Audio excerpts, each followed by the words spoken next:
Hello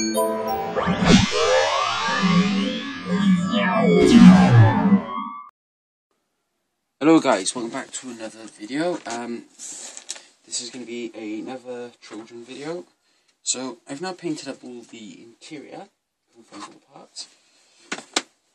I've finished painting up the interior of the vehicle, and now I'm ready to move on to the next part, which is now basically putting the whole together, filling in all the gaps, and painting the outside and adding all the details. So, bit dust in there. Already, we'll just finish it.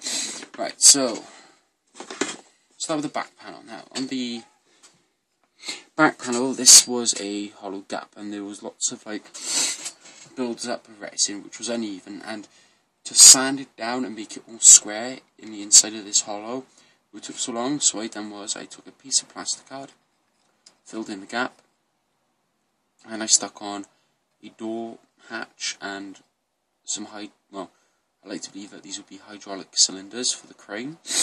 So painted the door red and with black and grey on the cylinders.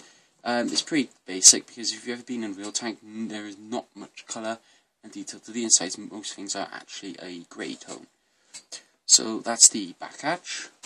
Now on to the actual tank's interior.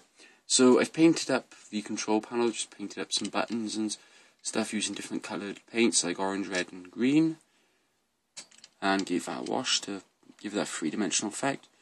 I've now added the ammo boxes. I've made one red and one grey,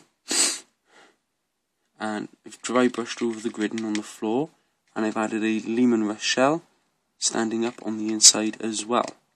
So this has all been washed and ready for the next parts.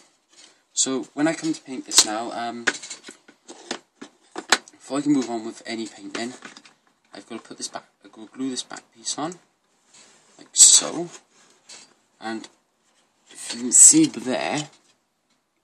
there's a minor seam which I'll have to fill in with some green stuff, as these two parts, from what I've read from other people's reviews, these two will never meet up tidy, and they're never the correct size on the width. They're always like a mil extra on each side, which is alright. I can agree. I can handle that. So you can see by the back of it, it's actually a pretty long tank. The back does extrude pretty well. So after I filled in the green stuff, see, I can then put the bottom plate on. Now this bottom plate I've already done all the work on it. It's just a dry brush grid, and apparently this can be the biggest pain in the arse to fit onto the new Chimera chassis. So what I'm going to do is I will be gluing on the back like so. I'll paint the outside of this because this is smaller. This has been, you can see how much of a difference that is. I mean, when you put that in, you will always have a gap either side. Then I'll fix it on, and then I'll seal it off so I can spray paint. So this bit will be going on till the very end, and then we can move on to finishing off, adding more details to the side, and then painting the rest of the tank. So that's what I've got done so far on the Trojan, guys. So thanks for watching. I'll see you in the next one. Toodles.